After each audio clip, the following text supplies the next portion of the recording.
جب اس دور کی خواتین کو دیکھتے ہیں کہ کتنی آزادی کے ساتھ وہ اپنی اوپینین دیتی تھیں. تاریخ دمشق میں اشوب الایمان میں امام بہقی نے تذکرہ کیا ہے ایک واقعے کا. سیدہ اسماء بنت یزید نبی صلی اللہ علیہ وسلم کی مجلس میں آتی ہیں. آپ صلی اللہ علیہ وسلم سے کہتی ہیں کہ اللہ کے رسول، یہ مرد تو ہم سے بازی لے گئے، یہ باجماعت نمازیں ادا کرتے ہیں، یہ صدقہ و خیرات کرتے ہیں، یہ جہاد فی سبیل اللہ کے لیے جاتے ہیں، آپ یہ بتائیے کہ عورتوں کے لیے کیا ہے؟ اس پر آپ صلی اللہ علیہ وسلم نے فرمایا، جو عورت اپنے شوہر کے حقوق کا خیال رکھتی ہے، گھریلو ذمہ داریوں میں اپنے شوہر کی مرضی کو پیش نظر رکھتی ہے، وہ عورت مردوں کے ثواب کو پالے گی. یعنی جیسے مرد اپنے کام کر کے اجر و ثواب حاصل کرتے ہیں، اسی طرح سے عورت بھی اپنی ذمہ داریوں کو پورا کر کے مردوں کے برابر اجر و ثواب حاصل کر سکتی ہے. آپ صلی اللہ علیہ وسلم کا اس موقع پر صحابہ کرام کو توجہ دلانا خاص طور پر آپ کے سامنے رکھنا چاہتی ہوں. آپ صلی اللہ علیہ وسلم نے صحابہ کرام سے کہا، کیا آپ اندازہ کر سکتے ہو کوئی ایسی عورت دیکھی ہے جو دینی معاملات میں اتنا عمدہ سوال کرے؟ تو صحابہ کرام نے کہا کہ ہم نے ایسی عورت اور ایسا سوال نہیں دیکھا. اپریسیشن، قدر و منزلت، عورت کو دانشمند تسلیم کر کے اس کی اوپینین کا خیال رکھا جاتا تھا اور اس کو اکارڈنگلی جواب بھی ملتا تھا. لیکن ایک واقعہ میں آپ کے سامنے ایسا رکھنا چاہتی ہوں جو تاریخ اسلامی کا بڑا نادر واقعہ ہے، عجیب واقعہ ہے. حدیبیہ کے مقام پر آپ سب جانتے ہیں کہ مسلمان محصور ہو گئے تھے، اور مسلمانوں کے محصور ہونے کی وجہ سے صورتحال ایسی تھی کہ نہ تو وہ عمرہ کرنے کے لیے جا سکتے تھے اور نہ ہی ایسا تھا کہ اب وہ واپسی کا سفر خوش دلی سے کر سکیں. اس موقع پر ابو جندل بے بسی کی تصویر بن کے سب کے سامنے آن کھڑے ہوئے. ابھی معاہدہ لکھا نہیں گیا تھا، اور معاہدہ کیا تھا؟ بظاہر وہ معاہدہ سب نے اپنے بہت زیادہ خلاف محسوس کیا، کیونکہ اس معاہدے کی شک تھی کہ جو مکہ سے مدینہ آئے گا اسے واپس لوٹا دیں گے، اور جو مدینہ سے مکہ جائے گا اسے واپس نہیں کیا جائے گا. مسلمان اس معاہدے کی وجہ سے بہت سخت پریشان تھے، کیونکہ حکمت نہیں سمجھ پائے تھے. اس پر آپ صلی اللہ علیہ وسلم نے صحابہ کرام سے کہا، ہم گھیر لیے گئے، اب آپ اپنے جانور قربان کر دیں، سر منڈوا لیں اور اپنا احرام کھول دیں. سب صحابہ کرام سن ہو کر کھڑے تھے، ٹس سے مس نہیں ہوئے. اللہ کے رسول صلی اللہ علیہ وسلم نے ایک ایسا منظر دیکھا جس کے بارے میں کبھی سوچا بھی نہیں جا سکتا تھا. وہ جو اسی میدان میں آپ کے وضو کے پانی کا قطرہ بھی زمین پر گرنے نہیں دے رہے تھے، عزت، احترام، محبت اور عقیدت کی وجہ سے. اب صورتحال ایسی ہے کہ کوئی بھی عمرے کا احرام کھولنے کے لیے تیار نہیں ہے. دکھے دل کے ساتھ آپ صلی اللہ علیہ وسلم اپنے خیمے میں آئے. سیدہ ام سلمہ سے کہا کہ آج تک میرے صحابیوں نے مجھ سے ایسا معاملہ نہیں کیا، انہوں نے میری بات نہیں مانی. سیدہ ام سلمہ نے کہا، آپ ملال نہ کیجئے، وہ اس وقت صدمے میں ہیں، انہیں اس وقت تکلیف ہے. صدمے کی کیفیت میں انہیں سمجھ نہیں آ رہی، آپ جائیے، جانور قربان کیجئے، آپ اپنا سر منڈوا دیجئے اور احرام کھول دیں۔ آپ کے پیچھے پیچھے باقی صحابہ بھی اسی طرح سے معاملہ کریں گے۔ نبی صلی اللہ علیہ وسلم نے سیدہ ام سلمہ کی رائے کو قبول کیا۔ میں یہ بات ضرور آپ کے سامنے رکھنا چاہتی ہوں کہ آج کے دور میں اور اس دور میں بہت فرق ہے۔ وہ ایسا دور تھا جس میں عورت کو زندگی کا حق نہیں تھا، تعلیم کا حق نہیں تھا، اس کی ذات کی کیا حیثیت تھی، جانوروں سے بھی بدتر۔ یعنی ستیلا بیٹا بھی اگر اپنی ستیلی ماں پہ چادر ڈال دیتا تو وہی باپ کی بیوہ اس کے نکاح میں آ جاتی تھی۔ جہاں عورت کی کوئی ہستی ہی نہیں تھی، وہاں عورت کو یہ مقام دینا کہ اس کی رائے کے مطابق آپ صلی اللہ علیہ وسلم تشریف لے گئے، صحابہ کرام سے کہنے کی بجائے آپ نے جانور قربان کیا، سر منڈوایا، احرام کھول دیا، پیچھے پیچھے سب صحابہ نے ویسے ہی کر لیا۔ ایک عورت کو اس قدر حق دیا اللہ کے رسول صلی اللہ علیہ وسلم نے۔ ہاں، اسلام نے ہی عورت کو آزاد کیا۔ ہمارے یہاں سب سے بڑی پرابلم یہ ہے کہ اسلام اور مسلمانوں کو مکس اپ کر لیا جاتا ہے۔ یہ اسمپشن ہے، مفروضہ ہے کہ مسلمان اسلام پر چل رہے ہیں۔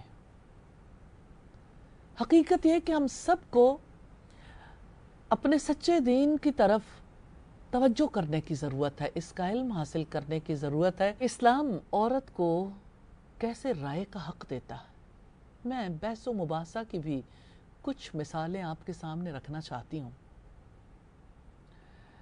سیدہ عائشہ صدیقہ نبی صلی اللہ علیہ وسلم کے زیر تربیت رہیں، ذہین خاتون تھیں، بہت زیادہ جری بھی تھیں، کانفیڈنٹ تھیں، سوال کرتے ہوئے کسی جھجک کو خاطر میں نہیں لاتی تھیں۔ ایک بار ایسا ہوا کہ نبی صلی اللہ علیہ وسلم نے یہ ارشاد فرمایا کہ اعتدال سے کام کرتے رہو، یعنی اللہ کے قرب والے کام۔ یاد رکھو، کوئی شخص اپنے اعمال کی وجہ سے جنت میں نہیں جائے گا۔ سیدہ عائشہ نے اس موقع پر نبی صلی اللہ علیہ وسلم سے سوال کیا کہ اللہ کے رسول، کیا آپ بھی نہیں؟ تو آپ صلی اللہ علیہ وسلم نے فرمایا کہ ہاں، میں بھی نہیں۔ تو سیدہ عائشہ کے سامنے جب کبھی بات ہوتی تھی، وہ بات کو ایز اٹ از، بغیر تحقیق کیے، بغیر اس کی کلیئرٹی کے قبول نہیں کیا کرتی تھی۔ ایک بار ایسا ہوا کہ یہ آیت جب نازل ہوئی، یوم تبدل الارض غیر الارض والسماوات، کہ جس دن زمین ایک اور زمین سے بدل دی جائے گی اور آسمان بھی۔ سیدہ عائشہ نے کہا کہ اللہ کے رسول، پھر لوگ کہاں ہوں گے؟ کہ زمین تو بدلتی جائے گی، لوگ کہاں ہوں گے؟ آپ نے فرمایا پل صراط پر۔ یہ امت سیدہ عائشہ کے علم کی وجہ سے دینی معاملات کو سمجھنے کے قابل ہوئی ہے، کیونکہ وہ سوال کرتی تھیں، ڈسکشن کرتی تھیں، اور اس کے نتیجے میں الجھنیں دور ہوتی تھیں۔ سیدہ عائشہ صدیقہ نبی صلی اللہ علیہ وسلم سے کہنے لگی کہ اللہ کے رسول، آپ یہ دعا کرتے ہیں کہ اللہ مجھے مسکین بنا کر زندہ رکھنا اور مسکنت کی حالت میں ہی وفات دینا، اور آپ ہی نے بتایا کہ مسکین 40 سال پہلے جنت میں داخل ہو جائیں گے، یعنی جن کے پاس مال نہیں ہوگا۔ تو آپ صلی اللہ علیہ وسلم نے جواب دیا کہ عائشہ، معاملہ اس سے کہیں زیادہ سخت ہے۔ اپنے آپ کو آگ سے بچاؤ اگرچہ کھجور کا ایک ٹکڑا دے کر ہی کیوں نہ بچاؤ. یعنی صرف مسکنت کافی نہیں ہے، اس کے لیے اعمال ضروری ہیں. اس میں کوئی شک نہیں ہے کہ غربت اور عمارت کا یہ فرق اپنی جگہ پر ہے کہ جتنا کسی کے پاس مال ہوگا حساب کتاب بھی اتنا سخت ہوگا، اور جہاں کسی کے پاس مال کی کمی ہے تو حساب بھی کم دینا ہوگا. لیکن اعمال کا حساب کتاب اپنی جگہ پر ہے. مال کا تو حساب کتاب نہیں ہوگا، اعمال کا ضرور ہوگا. سیدہ اسماء بنت یزید نے ایک دفعہ نبی صلی اللہ علیہ وسلم سے حیض کے بارے میں سوال کیا. یقیناً انصار کی عورتیں ایسی تھیں جو شریعت کے معاملات میں شرم نہیں کھایا کرتی تھیں. تو آپ صلی اللہ علیہ وسلم نے جواب دیا کہ بیری کے پتوں کو پانی میں ابال لو اور اس پانی سے حیض کی جگہ کو اچھے طریقے سے صاف کر لو. تو انہوں نے کہا کہ کیسے؟ آپ صلی اللہ علیہ وسلم نے فرمایا سبحان اللہ. پھر آپ کی زوجہ مطہرہ نے انہیں الگ لے جا کر سمجھایا کہ کس طرح سے آپ اپنے آپ کو پاک اور صاف کرو گی. زندگی کا کوئی معاملہ ایسا نہیں تھا جس کے بارے میں اس دور کی خواتین سوال نہ کرتی ہوں، کیونکہ وہ عمل کرنا چاہتی تھیں. وہ اسلامک لائف سٹائل کو اپنائے ہوئے تھیں، وہ زندگی میں اسلام کو برتنا چاہتی تھیں. وہ کوئی عمل ایسا نہیں کرنا چاہتی تھیں جس کی وجہ سے اللہ تعالیٰ کے یہاں پکڑ ہو. اس وجہ سے ہر ایک چیز کو کلیئر کرتی تھیں. جیسے سیدہ اسماء بنت یزید کے بارے میں ہمیں پتہ چلتا ہے کہ انہوں نے جیسے غسل حیض کے بارے میں سوال کیا، اسی طرح سے غسل جنابت کے بارے میں سوال کیا. اسی طرح سے صحابیات کو ہم دیکھتے ہیں کہ آپ صلی اللہ علیہ وسلم سے جو سوال ڈائریکٹلی نہیں ہو سکتے تھے ان کے بارے میں پوچھ تاچھ کے لیے پھر سیدہ عائشہ اور آپ کی ازواج مطہرات کے پاس پہنچتی تھیں تاکہ دین کے معاملے میں پوری وضاحت ہو جائے. ڈسکشن کا فورم عورت کے لیے اوپن رکھا گیا. وہ بحث و مباحثہ کا حق رکھتی ہے. ہاں یہ بات اپنی جگہ پر ہے کہ ہمارے یہاں علم والوں نے اس حدیث کو بنیاد بنا کر جس میں نبی صلی اللہ علیہ وسلم نے عورت کے بارے میں کہا کہ وہ عقل اور دین کا نقص رکھتی ہے ایک خاص پرسپیکٹو میں، تو اس کو یعنی خواتین کے پورے طبقے پر امپوز کر دیا گیا. حالانکہ ایکسیپشنل کیسز تو ہمیشہ ہوتے ہیں.